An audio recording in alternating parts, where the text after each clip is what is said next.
नमस्कार विद्यार्थी मित्रांनो, आता आपण आजच्या या आपल्या तासाच्या वेळी आपल्या सगळ्यांचं हार्दिक स्वागत.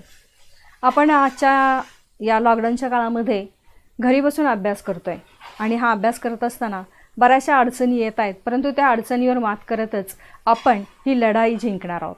आणि ही लढाई जिंकत असताना अभ्यासाची लढाई देखील जिंकायची आहे. आणि यात आपण तर आहोत इयत्ता 10वीमध्ये, मग तरीसुद्धा ही 10वीची लढाई आपण खरंच खूप छान अशी जिंकणार आहोत. आणि ही जिंकण्यासाठीच आपण तुम्ही आणि मी गुरु आणि शिष्य असणारा हा संवाद चालू ठेवणार आहोत.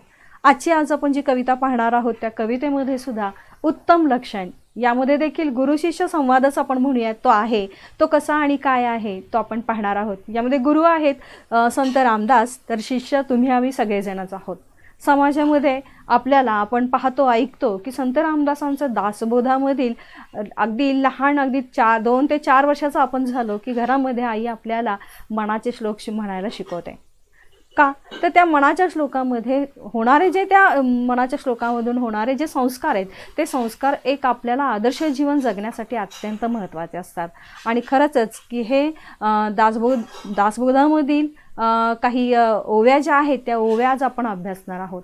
पण बघा की दासबोध याचा अर्थच काय की दास म्हणजे एक शिष्य, बोध घे म्हणजे तू समजावून घे की या दासबोधातून तू हे जीवन जगत असताना चांगल्या रीतीने जीवन कसं जगलं पाहिजे, उत्तमरित्या जीवन कसं जगलं पाहिजे, सकारात्मक दृष्टिकोनातून तिचं जीवन कसं असलं पाहिजे हे सांगण्याचा उत्तम असा प्रयत्न संत रामदास यांनी केलेला आहे.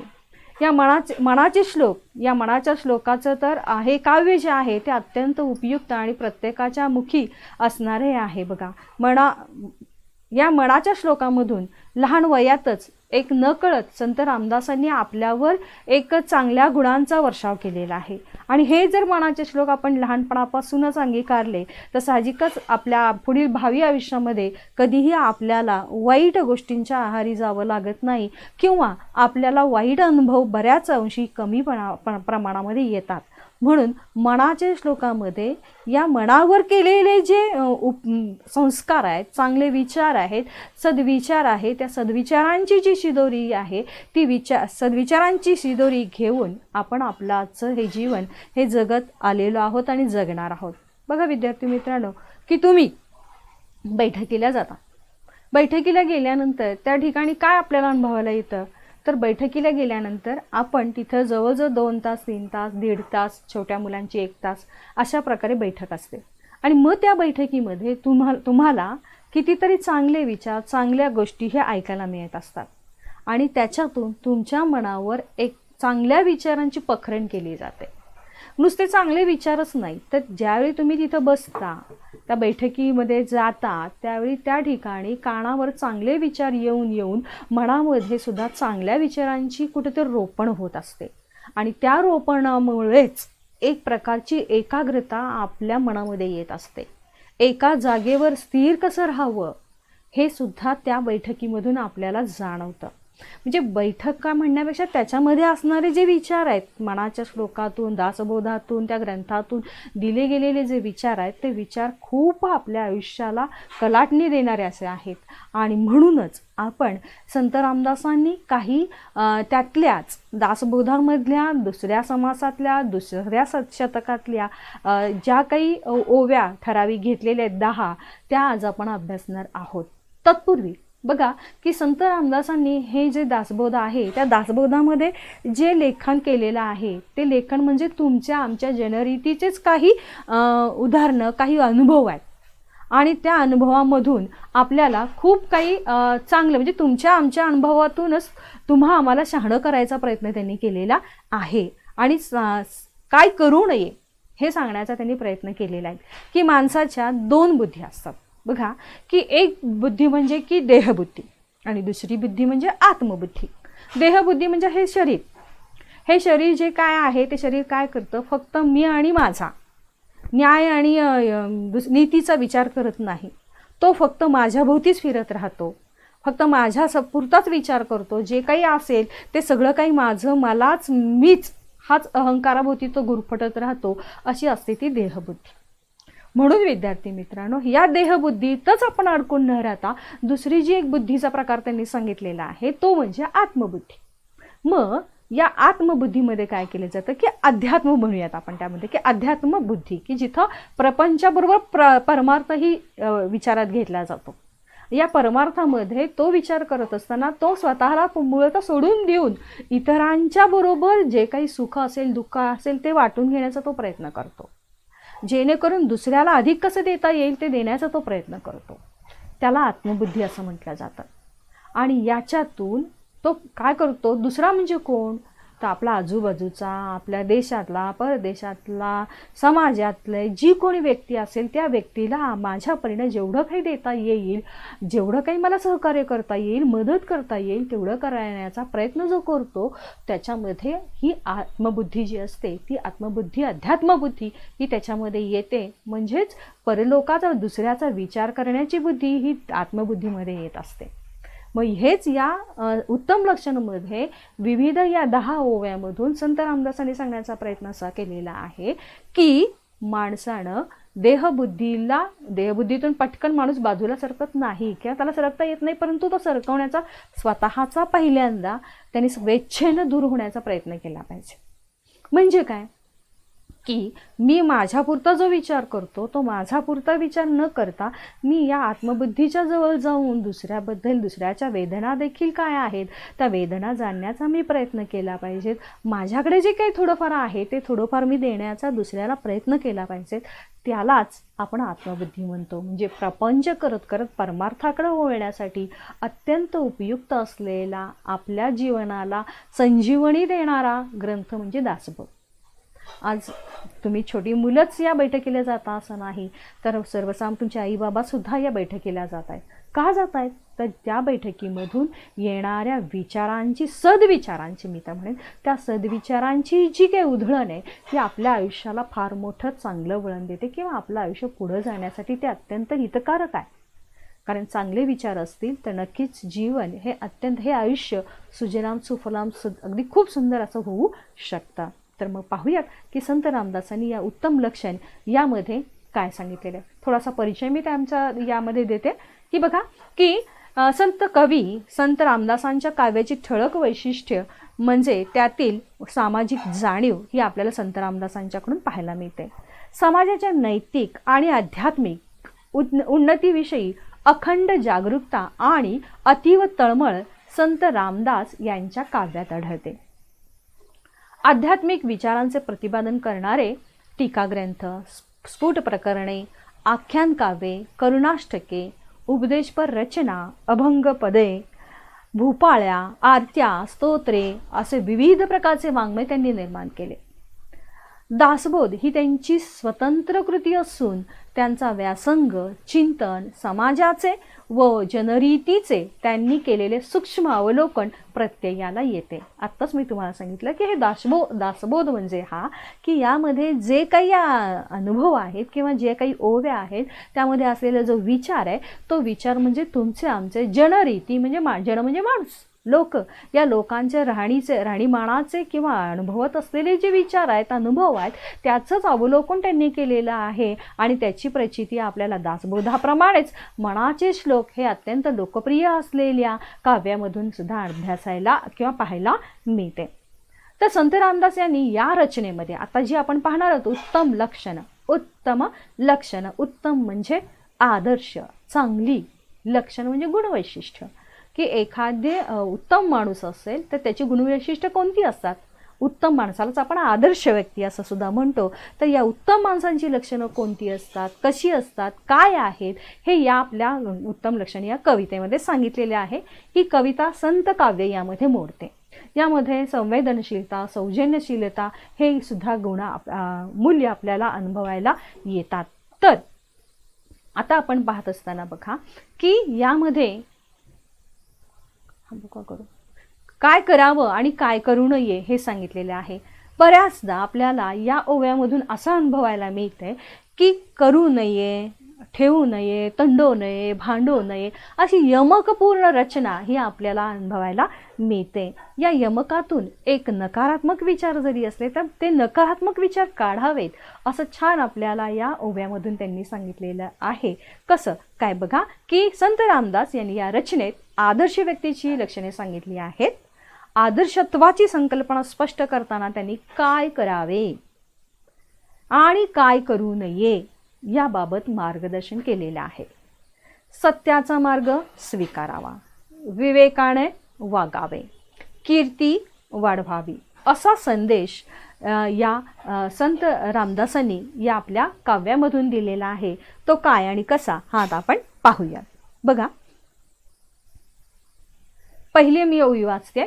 श्रोती व्हावे सावधान, आता सांगतो उत्तम गुण, जेणे करिता बाणे खुण, सर्वज्ञपणाची. दुसरी पण ओवी वाचून दाखवते. वाट पुसल्याविन जाऊ नये, फळ ओळखल्याविन खाऊ नये, पडली वस्तू घेऊ नये एकाएकी, जनी आर्जव तोडू नये, पापद्रव्य जोडू नये, पुण्यमार्ग सोडू नये कदाकाली. बघा की काय करावं आणि काय करू नये. पहिल्याच या ओवीमध्ये ते म्हणतात की श्रोती व्हावे सावधान, आता सांगतो उत्तम गुण, जेणे करिता बाणे खुण, सर्वज्ञपणाची. श्रोती म्हणजे श्रोते हो, तुम्ही ऐकणारे श्रोते. जो ऐकतो त्याला आपण श्रोता म्हणतो. मग ते श्रोते म्हणजे तुम्ही आम्ही सगळेजण. तुम्ही सगळेजणांनी काय व्हा, सावध व्हा. काय सावध व्हा तर आता सांगतो उत्तम गुण. आता मी तुम्हाला उत्तम गुण सांगणार आहेत. कोणकोणते उत्तम गुण आहेत हे मी तुम्हाला सांगणार आहेत. जेणेकरिता बाणे खुण, सर्वज्ञपणाची.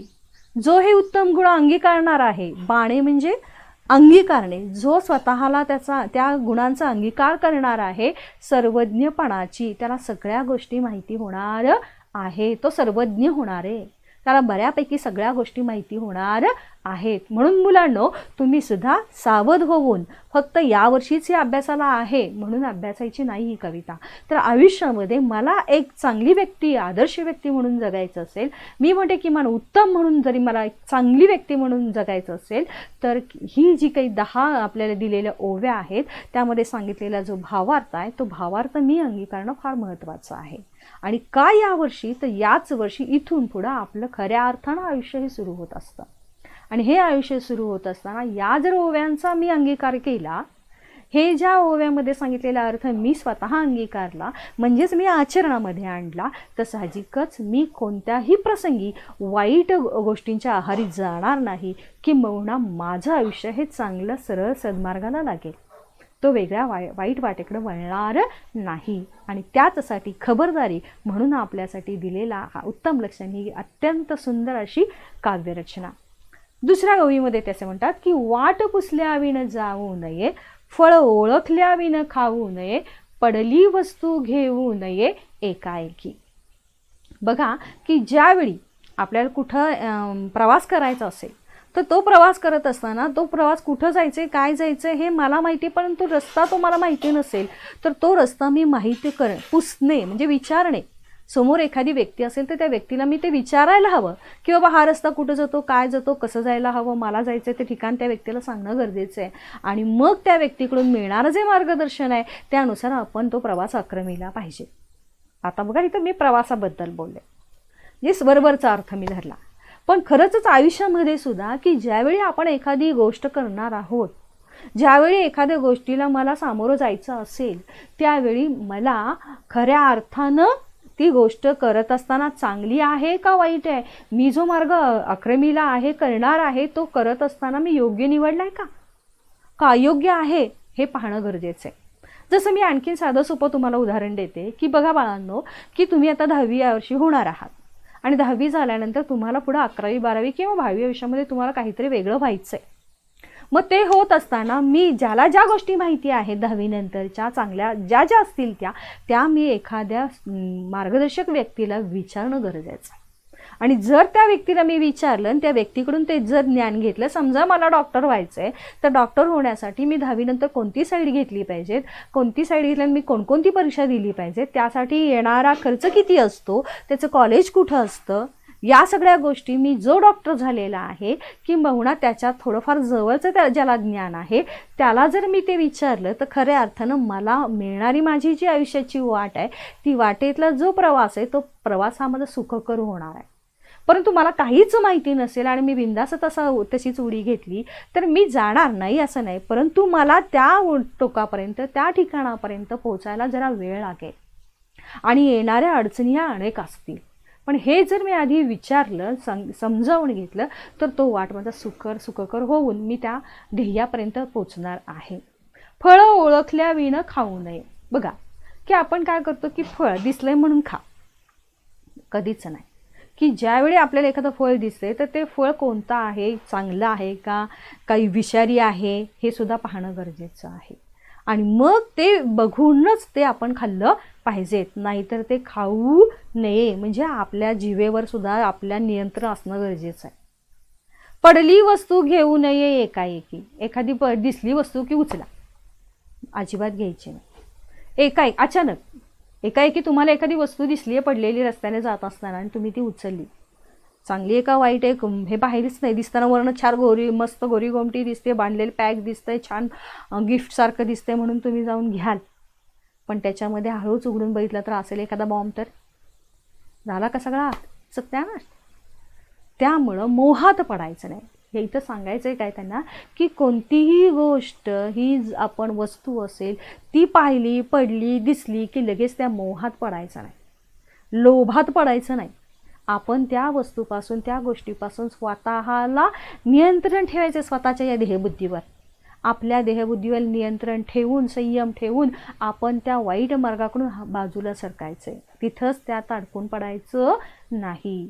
फळ ओळखल्याविणं खायचं नाही. पुढील होणाऱ्या ज्या काही येणाऱ्या म्हणजे दूरदृष्टीसुद्धा असणं गरजेचं आहे की भावी आयुष्यामध्ये मला कोणत्या गोष्टींना कसं सामोरं जावं लागेल हे सुद्धा पाहायला पाहिजेत. वरवरचा अर्थ फळ घ्यायचं आणि खायचं हा होऊ शकतो, परंतु जर आपण गर्भितार्थामध्ये गेलो तर भावी आयुष्यामध्ये मी जे काही कष्ट करणार त्याच्यातून मिळणारं जे फळ आहे ते फळ मला कसं असेल त्याचाही थोडासा विचार आपण इथं करणं गरजेचं आहे. तर तिसऱ्या ओळीमध्ये त्याचे म्हणतात की जनीय अर्जव तोडू नये. बघा, जनीय अर्जव तोडू नये, पापद्रव्य जोडू नये. जनी म्हणजे लोक, जनता. अर्जव विनंती, लोकांनी जी विनंती केलेली आहे ती तोडू नये, म्हणजे मोडू नये. ती लोकांनी काही आपल्याला विनंती केली, एखादी अर्जव केलं आपल्याकडं की बाबा असं असं माझं काही म्हणणं आहे ते तू ऐक आणि त्याप्रमाणे कर आणि तू मला मदत कर, सहकार्य कर, आपण असं करूयात तसं करूयात, अशी जी विनंती लोकांनी केली तर नक्की आपण त्याला काय करावं, मान्यता द्यावी. आपण त्याच्याशी एकरूप व्हावं आणि त्याला ती मान्यता तोडू नये किंवा विनंती तोडू नये. पापद्रव्य जोडू नये. पाप म्हणजे वाईट, द्रव्य म्हणजे पैसा. आपण पाप पुण्य माहिती आहे आपल्याला. पाप म्हणजे वाईट गोष्ट, वाईट कृत्य. वाईट कृत्यातून मिळालेला जो पैसा आहे तो पैसा जोडू नये म्हणजे जवळ ठेवू नये, वाढवू नये. हे पापद्रव्य जर तुम्ही जवळ ठेवलं तर त्याची विल्हेवाट कशी लागेल किंवा आपल्याला तो फटका कधी काळी कसा पडेल हे सुद्धा सांगता येत नाहीत. जे काही मी कष्ट करेन आणि कष्ट करून जे काही मला मिळेल पुण्य मार्गानं, चांगल्या मार्गानं जे काही मिळेल ते साहजिक शेवटाला जातं मुलांना. पण आपण जर दुसऱ्याचं लुबाडलं, कुठंतरी काहीतरी दोन नंबरचं काम केलं आणि त्याप्रमाणे आपण पैसे मोहापायी, मी आता मगाशी सांगितले की लोभापायी आपण अडकत गेलो आणि मग वाईट मार्गाकडून पैसे जमवायला लागलो तर साहजिकच त्याला आपण भ्रष्टाचार म्हणतो.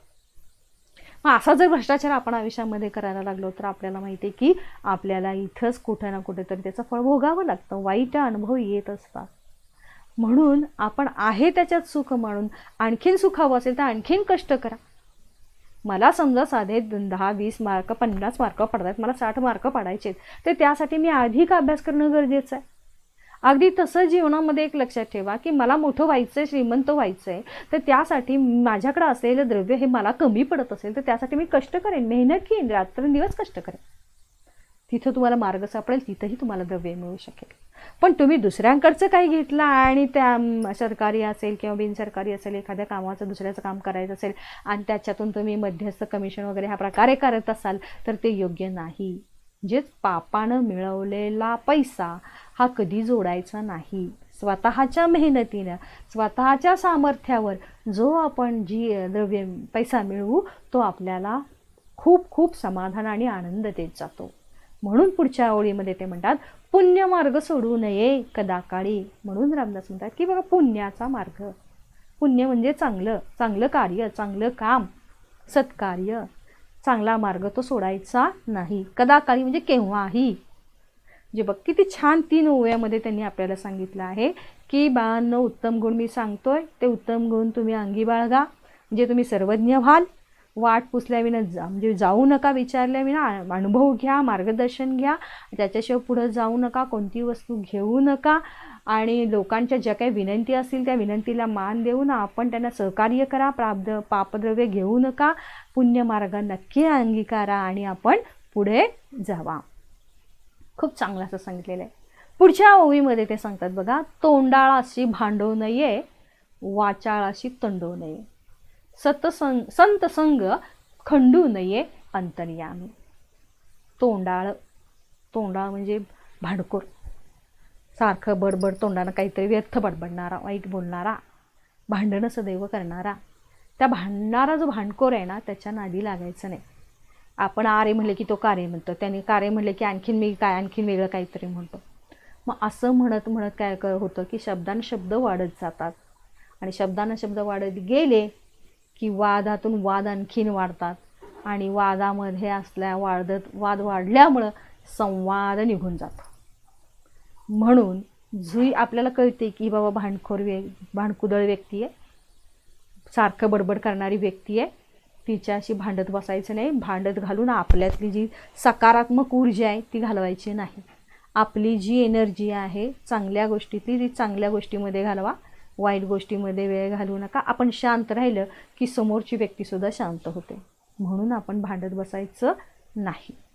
वाचाळाशी तंडू नये. वाचाळ म्हणजे आपलं व्यर्थ बडबड करणारा जो आहे, त्या व्यर्थ बडबड करणाऱ्याच्या सुद्धा मागं लागायचं नाही, तंडू नये, त्याच्या नादीस लागू नये. संत संग खंडू नये अंतर्यामी.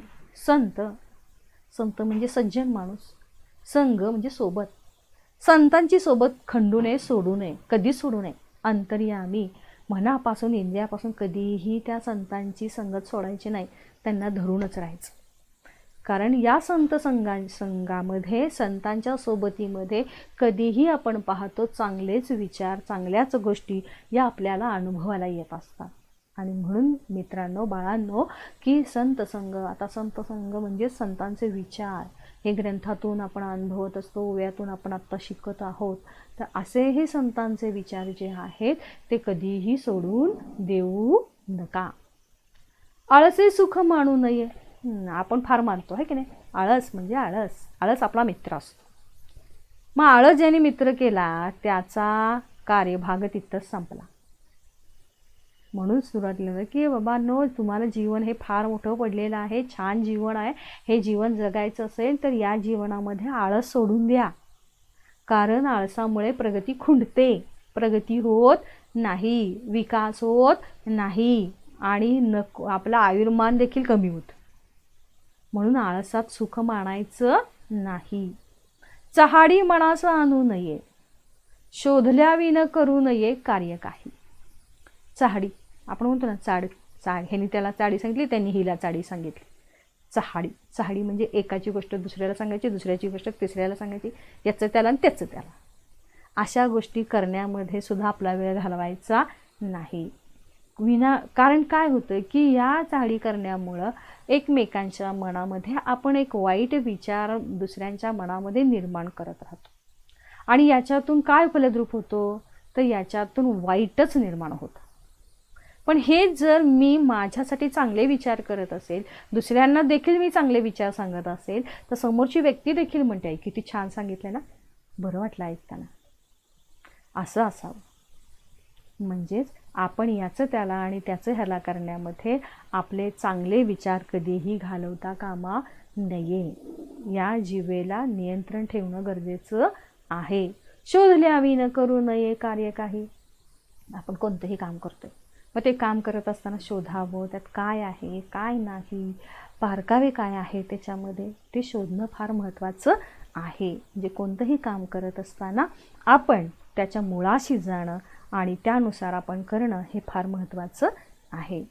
तर मुलांनो आता आळस अजिबात करायचा नाही. सुट्टी आहे म्हणून निवांत राहायचं नाही. ज्या विषयाचा जो अभ्यास आपल्याला दिलेला आहे तो मी स्वतः जसा काही मला जमेल तो करण्याचा मी प्रयत्न करणं गरजेचं आहे. आणि मित्रामध्ये एकमेकांना वाईट विचारातून चहाडीतून सांगता कामा नये. आणि कोणतंही काम करत असताना शोधल्याशिवाय पुढं जायचं नाही.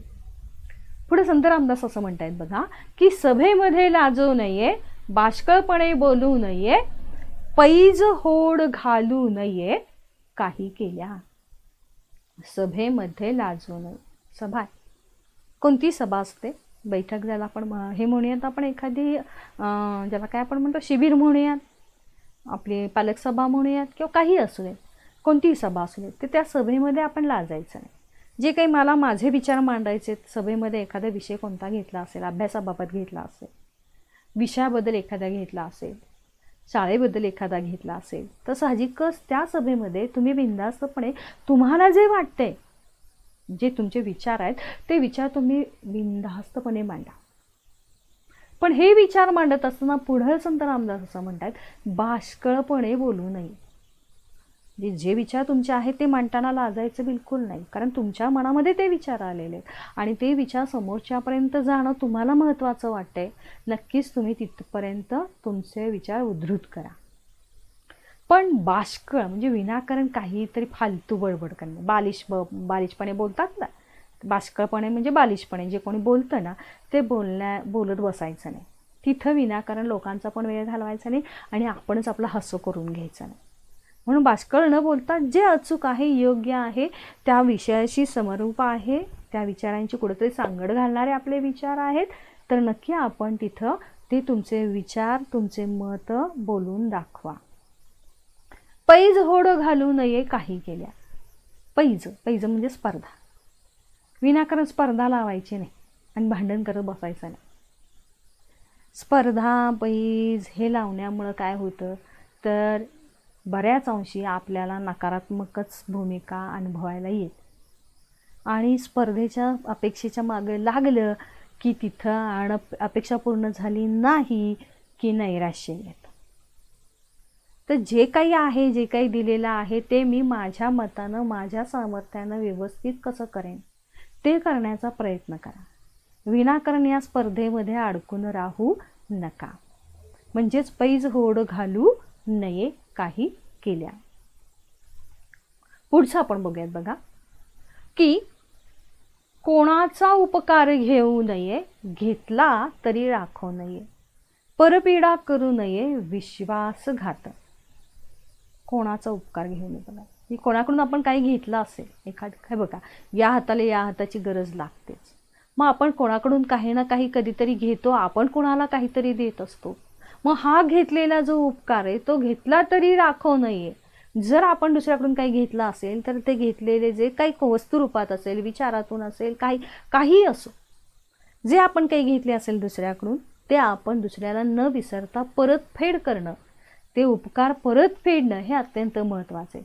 जे काही आपण घेतलेलं आहे ते त्याला परत भले उशीर होऊ दे, परंतु माझी जेव्हा ऐपत निर्माण होईल, माझ्याकडे जेव्हा येईल तेव्हा मात्र मी ज्याच्याकडून घेतला आहे त्याला विसरता कामा नये. मी कृतज्ञपणे वागता कामा नये. मी कृतज्ञ असणं गरजेचं आहे.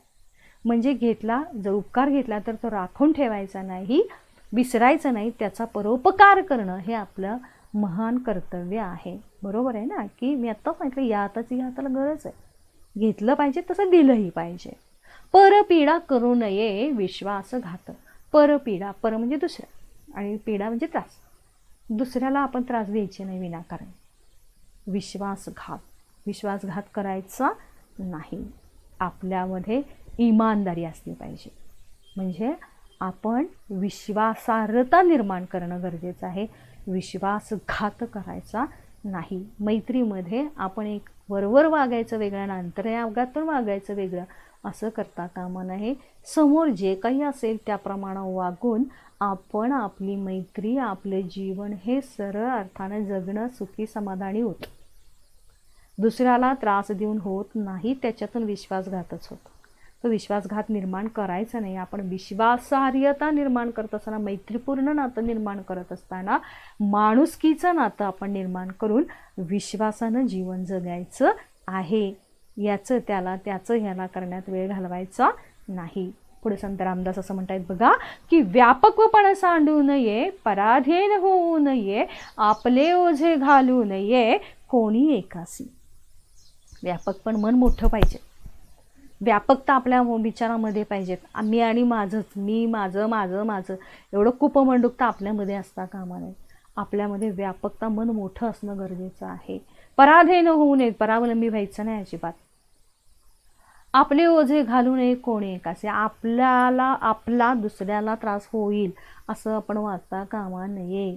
आपलं ओझं होता कामा नये कोणालाही. मी ज्यावेळी घरामध्ये आहे ना, त्यावेळी मी माझ्या परीनं माझ्या आईला, माझ्या बाबांना, ताईला जशी मदत करता येईल तशी मी मदत करणं गरजेचं आहे. म्हणजेच आपलं ओझं त्यांना वाटता कामा नये. आईवडिलांना कधीच वाटत नाही रे बाळांनो, पण तरीसुद्धा मला त्या आईवडिलांची जाणीव असणं महत्त्वाचं आहे की त्यांनी ते सकाळी उठतात, लवकर उठून कामाला जातात, कष्ट घेतात, उशिरा येतात, आपल्यासाठी हे सगळं करतात. मग मी कुठेतरी हातभार लावला पाहिजेत. म्हणजेच आईसुद्धा असंच काम करत असते. आईचे हात दुखत असतील, कधीतरी तिचं डोकं दुखत असेल, पाय दुखत असतील, मम्मीसुद्धा तिचं जे काही काम करते त्यातलं थोडंसं काम मी करण्यासाठी तिला हातभार लावला पाहिजे. म्हणजे हे मी तुमच्या साधं जीवनातलं उदाहरण, घरातलं उदाहरण दिलं. पण आयुष्यामध्ये पण बाळांनो लक्षात ठेवा की माझ्या मनामध्ये एक उदारता, व्यापकपण जर असेल तर मला समोरच्याच्या वेदना कळतात. आणि मग त्या वेदना मला कळाल्यानंतर मी परावलंबी राहत नाही, मी पराधीन होत नाही आणि माझं ओझं दुसऱ्यावर टाकत नाही. मी नकळत सरसावतो, मला सांगावं लागत नाही. माझं मन पटकन ओढा घेता आणि दुसऱ्याला हात द्यायला पडलं तर लगेच बघा एखाद्याला आपण म्हणतो अरे चहा लागलं का, आहे ना आपल्याकडं माणूस की म्हणजे आपण तिथे जातो आणि पटकन त्याला हात देतो. मग तसं आयुष्यामध्ये सुद्धा मी जे काही जगत असेल ते जगत असताना आयतं खाऊ राहता कामा नये.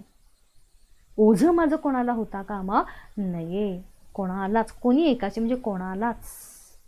पुढे सांगताना किती छान सांगतायत बघा, सत्य मार्ग सांडू नये, असत्य पंथे जाऊ नये, कधा अभिमान घेऊ नये असत्याचा. सत्य मार्ग म्हणजे खरं बोलणं. खरं बोलणं खरंच किती छान असतं ना. कधीही त्याचा मार्ग सोडायचा नाही. खरं बोललं तर आपल्याला भीती राहत नाही. खोटं कसं बोलायचं म्हणून वेगवेगळ्या गोष्टी आठवाव्या लागत नाहीत. आता काय करू, आता कसं सांगू अशी भीती मनामध्ये राहत नाही, टेन्शन येत नाही. आणि मग साहजिकच मी आत्ताच्या भाषेमध्ये नो BP, नो डायबेटीस. खऱ्या मार्गाने जे जगतात जातात ना त्यांना भीतीच नसते कशाची. कारण चांगलंच करत असतो आपण, वाईट करतच नसतो. खोटं कोण बोलतो, जो काहीतरी लबाडी चोरी करत असतो तोच खोटे बोलत असतो ना. आणि खोटं बोलल्यामुळे मग आता कसं करू असं टेन्शन येत मग आजार आपोआप आपल्या जवळ येऊन राहतात. आजार जवळ आले की दुखणं येतं, म्हणजे दुखण्यातून आपोआपच मग ऐरमान कमी होतं आणि आपल्या जीवनाचा आपणच विनाश करत जातो. संत रामदासांनी सुंदर सांगितले, अरे सत्य मार्ग सोडू नये, असत्य पंथे जाऊ नये. असत्याच्या खोटेपणाच्या मार्गावर, पंथ म्हणजे मार्गावर अजिबात जाऊ नका. खोटं कधीच बोलू नका. लहानपणापासून पहिलीच्या वर्गात लिहिलेलं असतो आणि नेहमी सुविचार लिहिलं, नेहमी खरे बोलावे. खरंच खरं बोलावं. कदा अभिमान घेऊ नये सत्याचा. कधी अभिमान बाळगू नका खोटेपणाचा. खोटेपणा हा खोटंपणच निर्माण करत असतो आयुष्यामध्ये. म्हणून कधीही खोटं बोलू नका. एखादं संकट आलं तरी खोटं बोलू नका. खरं बोलाल तर त्या संकटातून सुद्धा तुम्ही निवांत सरळ सहज सुटून जाल, कारण तुम्ही सत्याची बाजू धरलेली असते. आणि हेच संत रामदासांना सांगायचं आहे की सत्य मार्ग सोडू नये, असत्य पंथे जाऊ नये, कदा अभिमान घेऊ नये सत्याचा. बाळांनो कधीही खोटं बोलायचं नाही. शेवटच्या आणि सुंदर अशा एका ओवीकडे आपण वळतोय. ती ओवी आहे, अपकीर्ती ते सांडावी, सत्कीर्ती वाढवावी, विवेके दृढ धरावी वाट सत्याची. अपकीर्ती, अप म्हणजे वाईट, कीर्ती प्रसिद्धी. वाईट गोष्टी सोडून द्या. वाईट कीर्ती प्रसिद्धीच्या मागं लागू नका. सांडावी म्हणजे सोडून द्या. सत्कीर्ती वाढवावी, वाढवावी म्हणजे वाढवा. सत्कीर्ती म्हणजे चांगली प्रसिद्धी, चांगलं वागणं, चांगलं चारित्र्य हे तुम्ही वाढवण्याचा प्रयत्न करा. माझं चारित्र्य चांगलं कसं होईल, चांगल्या विचारातून होत असतं. चांगल्या गोष्टीतून, चांगल्या वागण्यातून, चांगल्या आचरणातून आपलं हे सत्कीर्तीही होत असते. कोणीही बघा कितीही केलं तर एखादी व्यक्ती चांगली वागत असेल तर त्या व्यक्तीचं कितीही वर्ष झाली आपल्यातून निघून गेली तरी त्या व्यक्तीचं नाव आपण काढत असतो, कारण त्या व्यक्तीने केलेलं कार्य हे सत्कार्य असतं आणि म्हणून त्याची सत्कीर्ती होत असते आणि ती वाढत असते. आणि बाळांनो, अगदी तशीच एखाद्या आदर्श व्यक्तीची कीर्ती आपण अंगीकारणं फार महत्त्वाचं आहे. विवेके दृढ धरावी वाट सत्याची.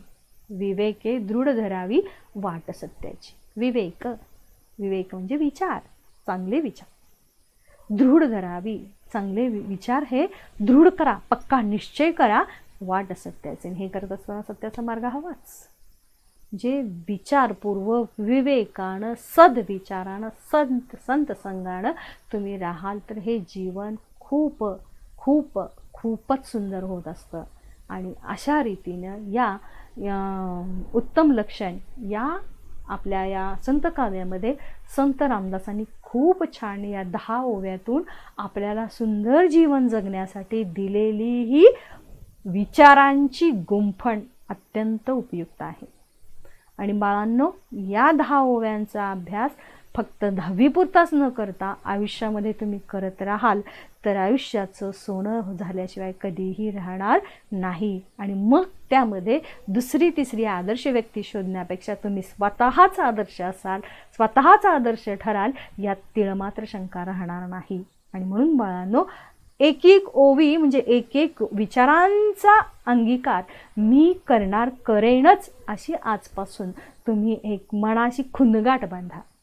आणि अशी खुणगाठ जेव्हा बांधाल आणि नुसती बांधून नाही तर त्याचे क्षणोक्षणी मी माझ्याशी विचार करेन आणि माझ्याशी तद्रूप एकरूप होईन, त्यावेळी खऱ्या अर्थानं उत्तमाची जी लक्षणं गुणवैशिष्ट्य आत्ता मी सांगितली, अभ्यासली आपण, ती क्षणोक्षणी तुम्हाला आठवत राहतील आणि त्या प्रकारे तुम्ही वागत गेलात तर समोरची व्यक्ती तुम्हाला म्हणेल, अरे हीच ती व्यक्ती का? कुठंतरी बदल तुमच्यामध्ये तो जाणवेल.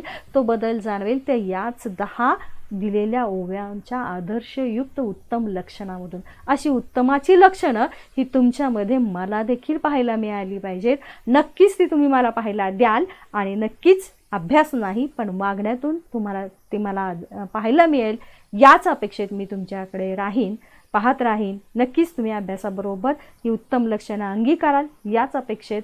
थोडीशी जी काही याच्यातले शब्दार्थ मी जाता जाता सांगितलेले आहेत तुम्ही ते लिहून घ्यालच, पण तरी एकत्रपणे मी जे दिलेले शब्दार्थ आहेत ते शब्दार्थ देखील तुम्ही तुमच्या वहीमध्ये लिहून घ्या, कारण हे शब्दार्थ सोपे आहेत पण तरीसुद्धा लिहिणं महत्त्वाचं आहे. तुम्ही ते लिहून घ्याल आणि अत्यंत सोपं असं हे गुणवैशिष्ट्य उत्तम व्यक्तीची, आदर्श व्यक्तीची तुम्ही अंगीकाराल याच अपेक्षेत पुन्हा आपण भेटूया अशाच एका